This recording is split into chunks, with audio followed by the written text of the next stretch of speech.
Tomorrow. Tomorrow শব্দটি খুবই পরিচিত একটি শব্দ।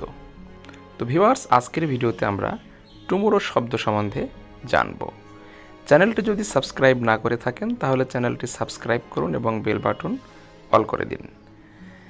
টুমোরো শব্দের বাংলা অর্থ আগামীকাল, আগামীকল্য, কালকে, আজকের পরের দিন।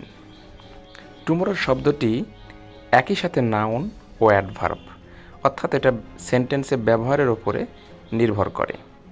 সিনোনিম বা সমার্থক শব্দ: day after today, next day, morrow. Sentence: since today is Sunday, tomorrow must be Monday. যেহেতু আজ রবিবার, আগামীকাল অবশ্যই সোমবার হবে। এরকম ভিডিও দেখতে চ্যানেলটি সাবস্ক্রাইব করুন। ধন্যবাদ।